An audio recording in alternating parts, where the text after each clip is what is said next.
This lesson is about implicit differentiation. And so far, we have pretty much restricted ourselves to functions that are written in what's known as explicit form. So an equation that's expressed in the form y equals f of x, which means that one of the variables are combined on one side of the equation, generally y, and y is by itself, and the other side contains only the remaining variable, then you have it in explicit form. We also know this as function form. And just so you see some examples, y equals 2x plus 5, the variable y is by itself, everything containing x is on the other side of the equation. F of x equals x squared minus 4 over x plus 6. F of x is your function for the variable y, and that's by itself. Everything else is on the other side, which is where the variable x's are. C, x equals 3y squared minus 21. It is more common that we have the y variable by itself, but that's not a hard rule. You can actually solve an equation for x and get x by itself, and that's a perfectly fine function as well. It's just not as common that we do that. But all of these are in what's known as explicit form. But some equations can't be written in explicit form. They have to be only expressed in what's known as implicit form of an equation. So if an equation is written in implicit form, then not all y variables, or x, just depending, are combined and collected on one side. So for example, y squared minus y equals 2x plus 4. This is written in implicit form. So we don't have all the y variables collected into a single variable and have it set equal to a function of x. We could actually solve this one for x and have a function in terms of y, but as it stands right now, it's written in implicit form. X squared plus 2xy plus y squared equals 4. This one would be pretty difficult to get x or y by itself. There may be some algebra that could be done to make this happen, but as it stands right now, neither the variable x or y is by itself on one side of the equation, so this is also in implicit form. And the same for the cosine of x minus 2y equals 1. This is also an implicit style equation. Now very often, an equation that's in implicit form is difficult or sometimes even impossible to express in explicit form. And to find their derivatives, we have to have a separate process called implicit differentiation, which allows us to find the derivative of the equation using the chain rule without having to rewrite the equation in explicit form. So the idea behind this is we assume that there is some kind of algebra that exists which would allow us to change our equation into a function in explicit form, and thus the variable y could potentially be written as a function of x. What that means is anytime we approach the variable y in an equation, we treat it as if it was an outer function whose inner function just isn't known at this current point in time. But we have the chain rule. The chain rule says that we can still differentiate the outer function. We do it as we would normally, as long as we multiply it by the derivative of the inner function. But since we don't know the inner function, we just call it dy dx. Let me show you what's happening here through an example, and hopefully that'll help clear things up. So here's an example where I have the implicit equation x squared plus y squared equals 4, and what I want to do here is find the slope of the tangent line to the graph of this. It's a circle with radius 2 at this particular point. So here's what I'm looking for. So here's my circle, radius 2, that's centered at the origin. The point square root of 2's root 2 is on that circle, and I'm looking for the slope of the tangent line there. So in order to get this derivative, I'm going to have to use the process of implicit differentiation. So we're looking for a derivative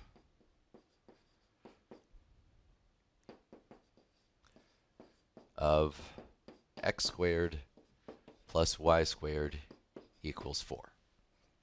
Now, in this particular example, there actually is a way to solve for y, but it's a little bit trickier because you end up with two functions. One is the positive square root of 4 minus x squared, and the other is the negative square root of 4 minus x squared. For now, we're going to leave this as it is and not change it into that explicit form.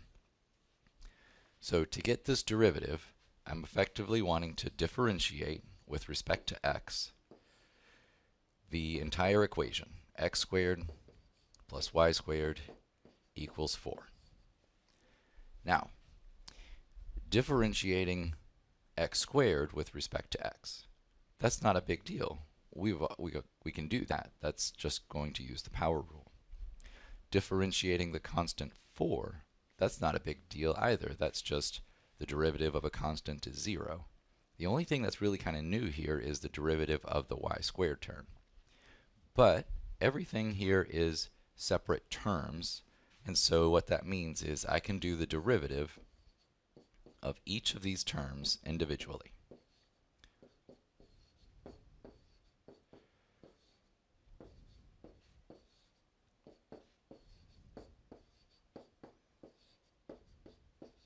Okay.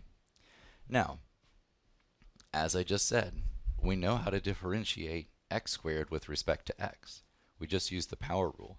So this first term just becomes 2x. I'm going to leave this one alone just for the moment. And then the derivative of a constant is just 0.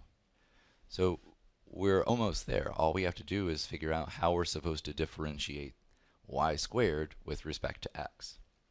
Now, if this was the derivative of y squared with respect to y, all we would have to do is just use the power rule, no problem. But since it's the derivative of y squared with respect to x, which is a different variable, what we have to do here is we have to assume that there's some sort of algebra available that would allow me to take the original equation and write it as a function of y explicitly.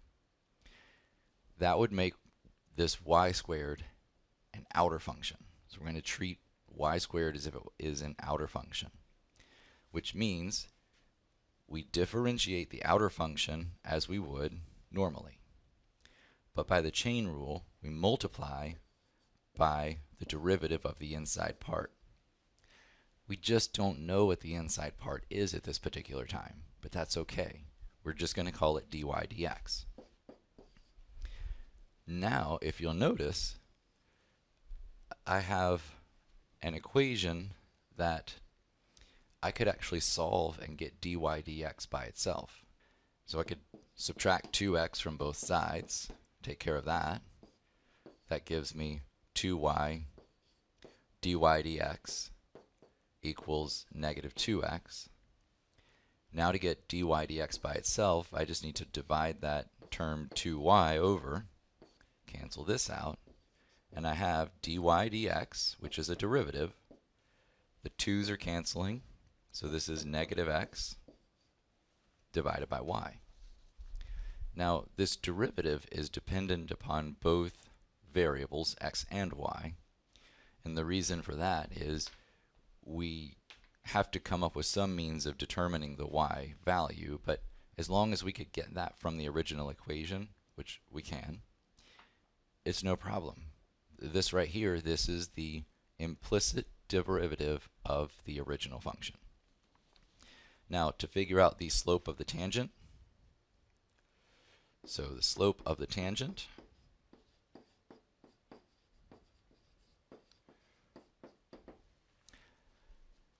And we're looking at the point square root of 2, square root of 2, which was given in the problem.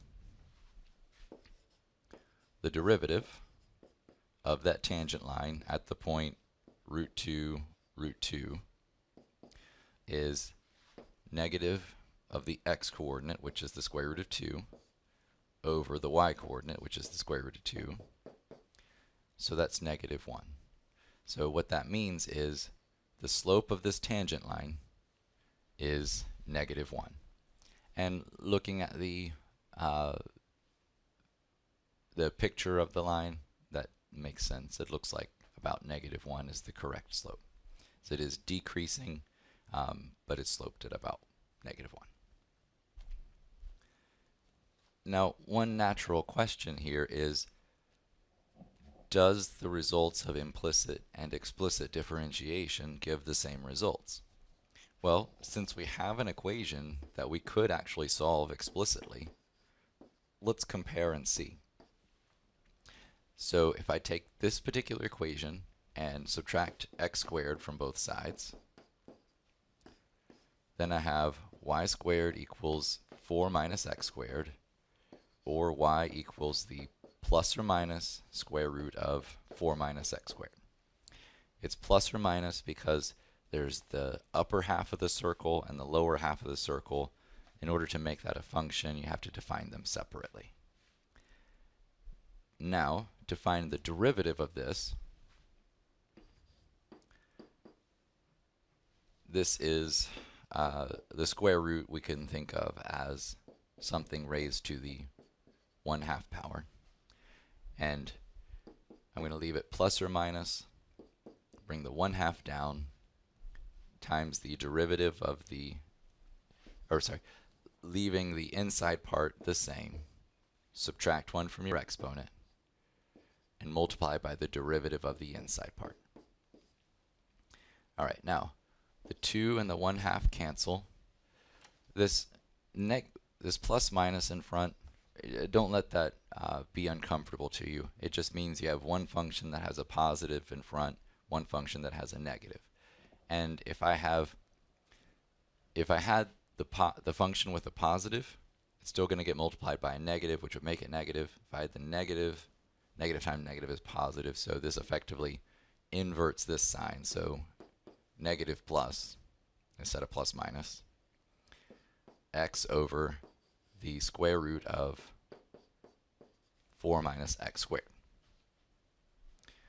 Okay, now that right there is somewhat different from the implicit derivative that we got. So the implicit derivative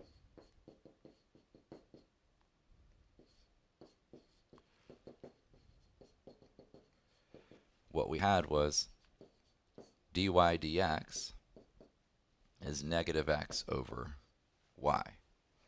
So let's see how this is different. Well, it's negative x over y, but that's not so different because the x is in the numerator, but we have this variable y in the denominator.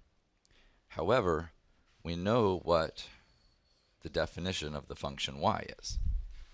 So we could make this negative x over the plus or minus square root of 4 minus x squared, and negative divided by positive would give me a negative, negative divided by negative would give me a positive, so this still results in the negative positive x over the square root of 4 minus x squared. We get the exact same result whether we're using implicit or explicit differentiation, either way. So at this point, it probably makes sense to go ahead and pen down a process for performing implicit differentiation. First thing that we do is differentiate both sides of the equation with respect to x. If you run into the variable x, just differentiate it normally. If you run into the variable y, you differentiate it as expected, but then multiply by dy dx, and that just completes the chain rule.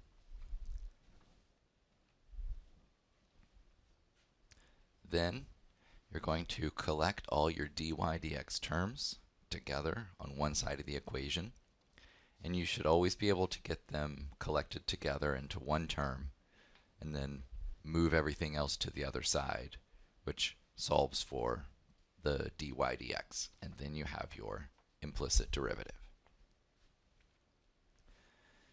Let's walk through some examples. So first off, let's find the derivative of x cubed plus y cubed minus 2x squared plus 3y equals 4.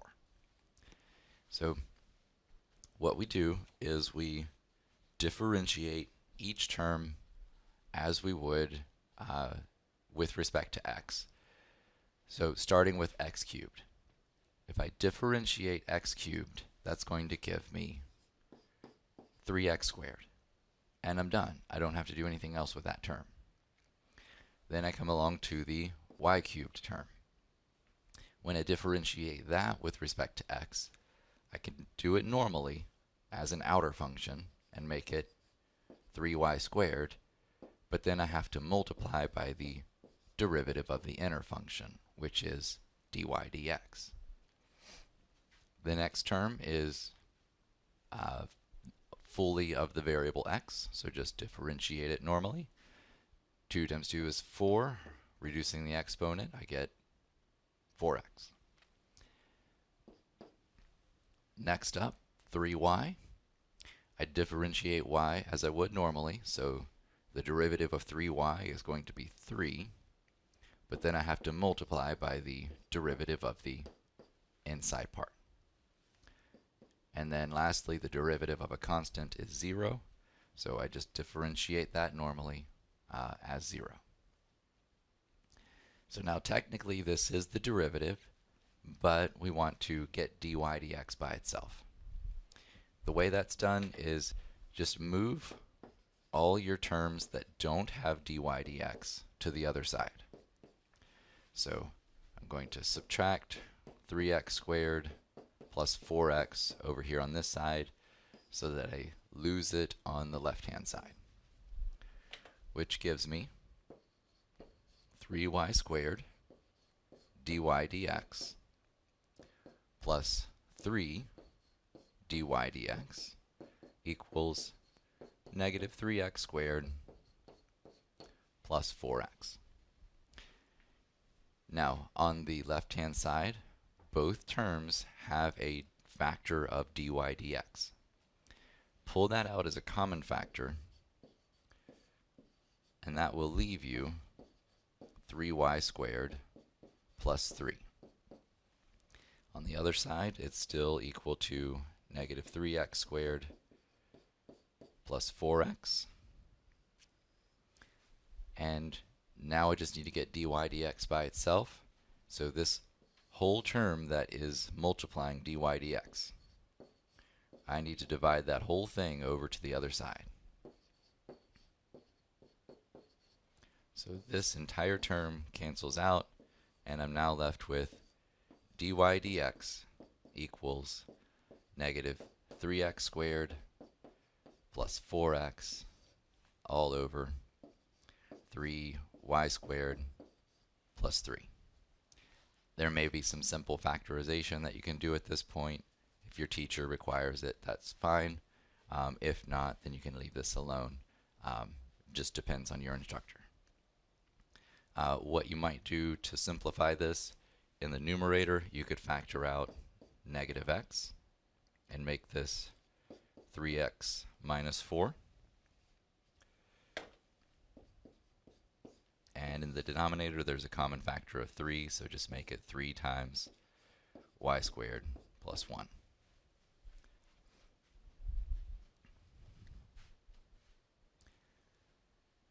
Next, let's find the derivative of x cubed y squared equals 5. Now, the trick in this particular problem is that x cubed and y squared are multiplied together.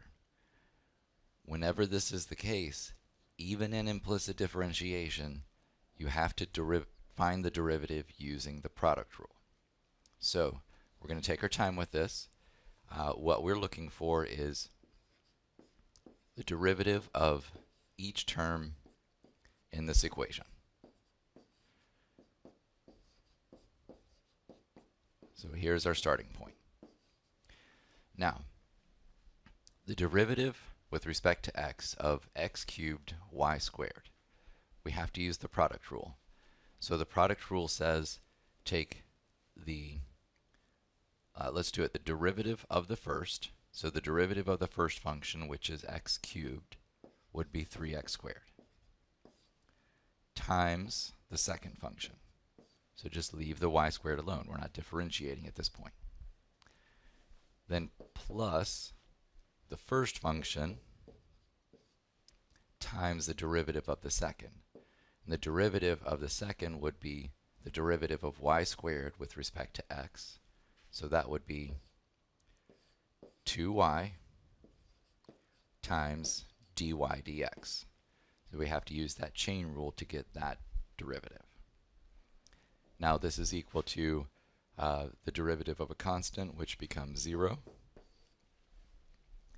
And now we have to simplify and get dy dx by itself. So the first thing I can do is just subtract this term 3x squared y squared from both sides.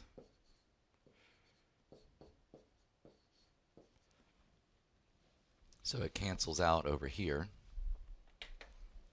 And that will give me, let's see, I'll write this as 2x cubed y dy dx equals negative 3x squared y squared. And the very last thing is to get dy dx by itself. And that can be done by dividing by the term that's multiplying it. And I'll need to do that on both sides. So this cancels. So dy dx is going to be, let's see, I've got some things that will cancel here. These two terms of x, these two factors of x, will cancel out 2 of the factors of x here, leaving me with just x to the first power. This y will cancel out one of these y's. So it looks like I would have negative 3y over 2x as my final derivative.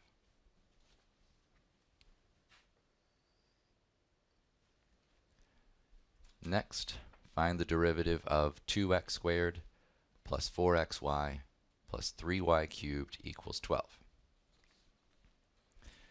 Okay, so to do this, what we need to do is just make sure we pay attention to that middle term.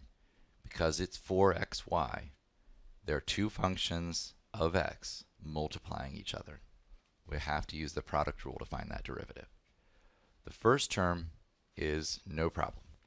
The derivative of this first term with respect to x is just 4x. Okay, but the derivative of this next term is going to be, I'll just say 4 times, it's the derivative of the first function, which will just be 1. I'm going to need a second set of parentheses, times the second, plus the first times the derivative of the second. So the derivative of y is 1, but then we multiply that by dy dx. So all of this came from here, the derivative of this thing, because of that product rule involved. Now we have plus the derivative of 3y cubed.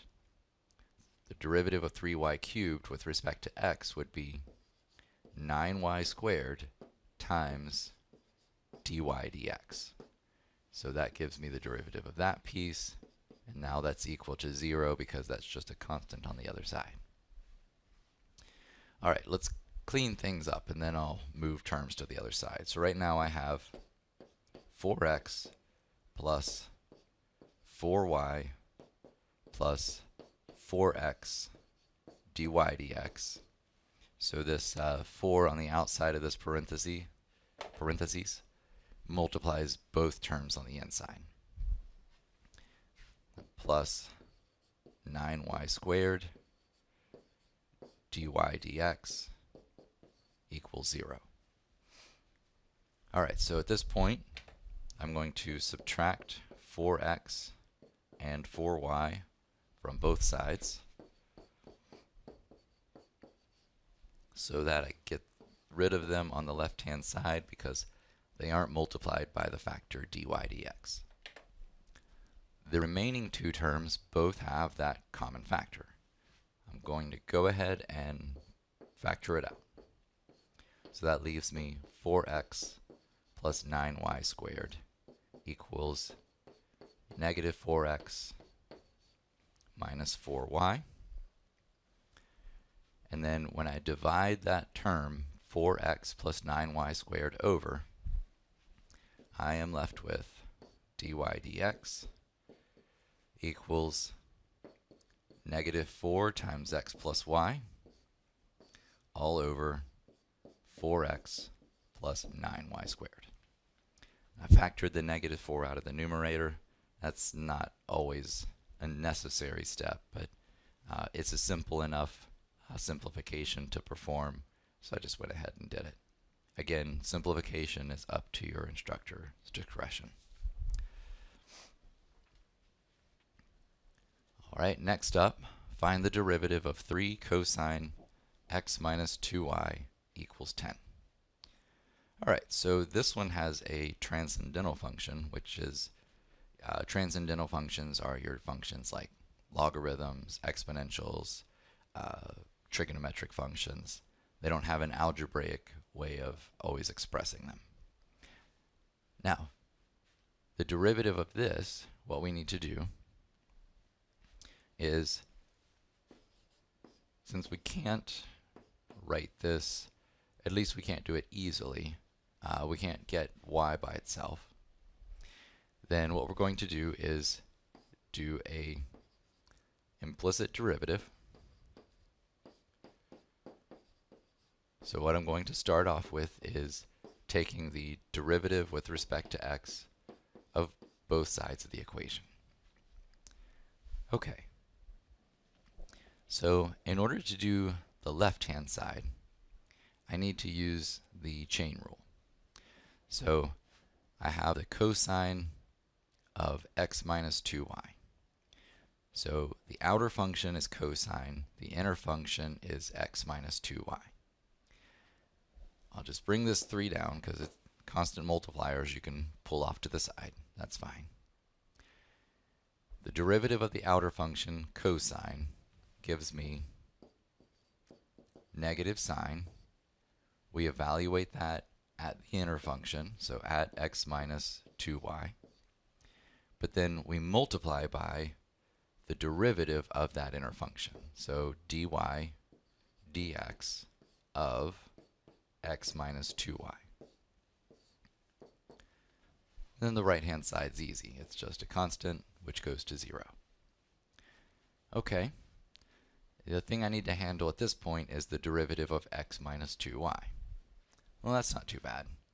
I'll make this negative 3 sine of x minus 2y. The derivative of x minus 2y, let's see. The derivative of x with respect to x is just 1. And the derivative of negative 2y with respect to x would be negative 2 times dy dx. All right, so cleaning all of this up, let's see what we can do. All right, so first off, this term here is a common factor of this set of parentheses. So I'm going to distribute that term into the parentheses.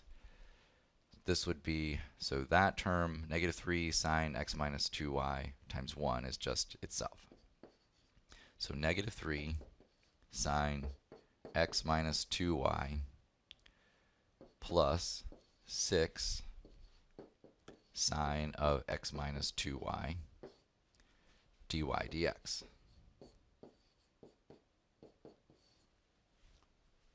Okay, that looks good so far. Now, if I move this term to the other side of the equation, what I would do is subtract, or actually add it over. So what I'll do, oh, sorry, that looks like a division bar.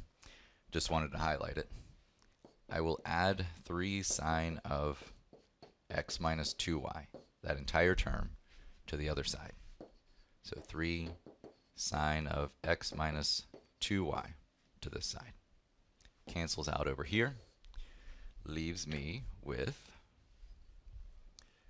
whoops, too far. All right, leaves me with 6 sine of x minus 2y dy dx equals 3 sine of x minus 2y. Now, when I divide both sides by this, it's kind of suspicious, but look what happens.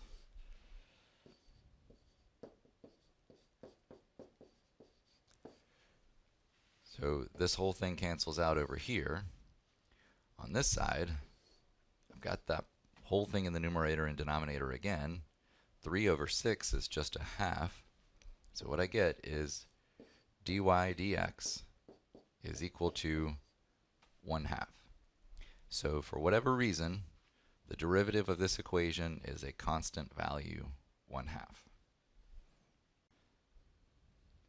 Now in the previous examples, what we've done is differentiated a implicitly defined function with respect to x, and x was one of the variables in the equation. But there's no reason that we have to differentiate with respect to a variable that already exists in the equation.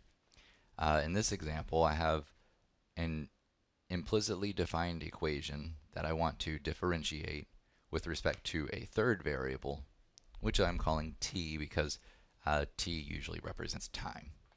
So I want to differentiate x squared plus y cubed minus 2x equals 5 with respect to t. So again, I can do this term by term. So this would be d dt of x squared plus d dt of y cubed minus d dt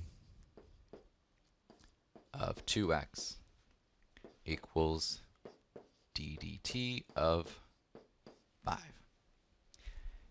Now, the only difference here is that when I differentiate with respect to a third variable, I have to not only assume that there's some algebra that exists that I could write y in terms of t, but I also have to assume that there's some algebra that exists which would allow me to write x in terms of t as well, which means I have to use the chain rule for both variables.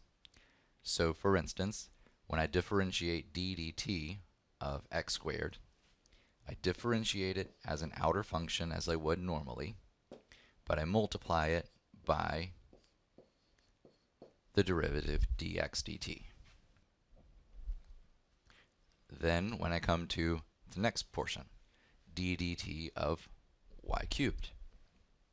So I take the derivative of y cubed as an outer function as I would normally. So it becomes 3y squared.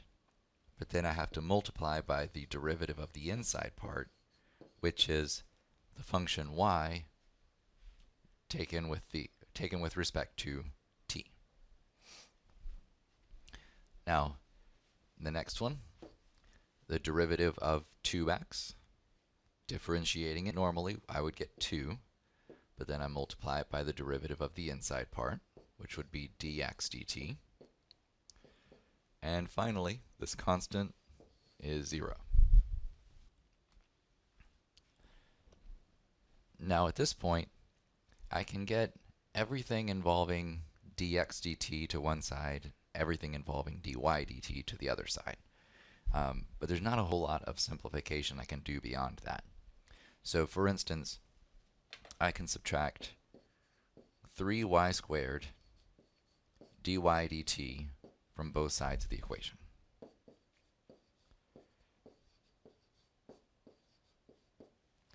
And that leaves me only the terms with dx dt on the left-hand side, which I'll go ahead and factor out the common factor of dx dt, and that's going to leave me 2x in the first term and minus 2 in the second.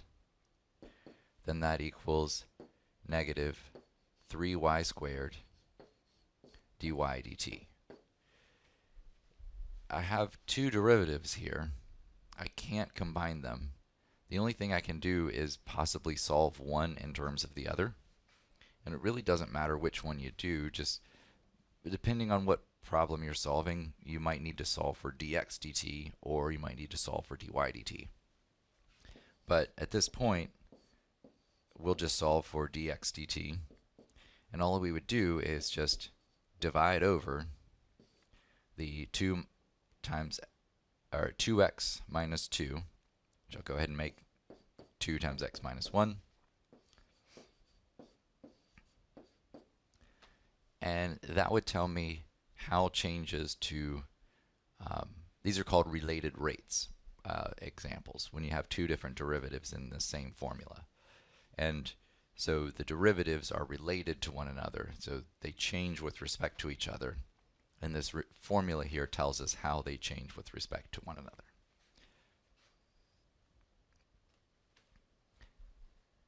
Another example of that, find d dt of v equals 4/3 pi r cubed. Okay, so if I do d dt of 4/3 pi r cubed, then what I want to do is I want to take the derivative with respect to t of both sides of the equation.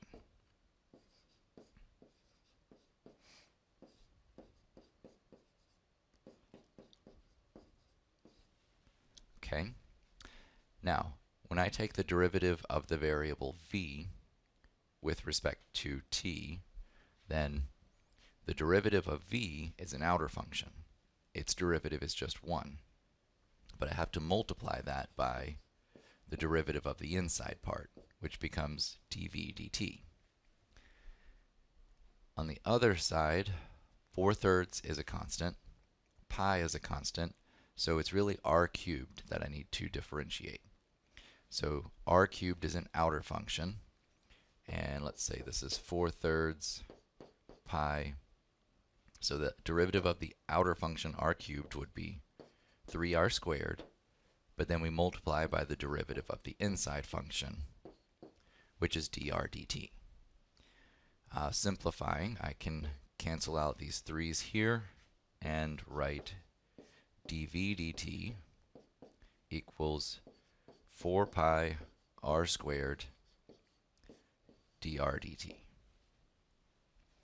Now, this is a related rates problem. If you recognize this formula, it's the volume of a sphere. And it tells you how the volume of the sphere changes with respect to changes in the radius of the sphere. This is different than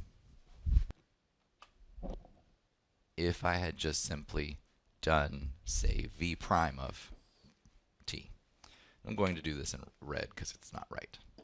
So if I do v prime, I could differentiate with respect to the variable r and make this, again, 4/3 pi, and then this would be 3r squared.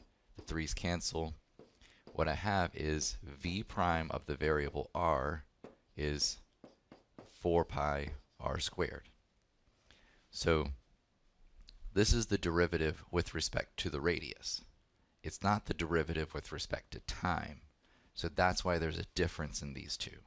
So the problems that you'll be working will sometimes require you to use related rates, which you have to differentiate both variables with respect to a third variable, which would be time.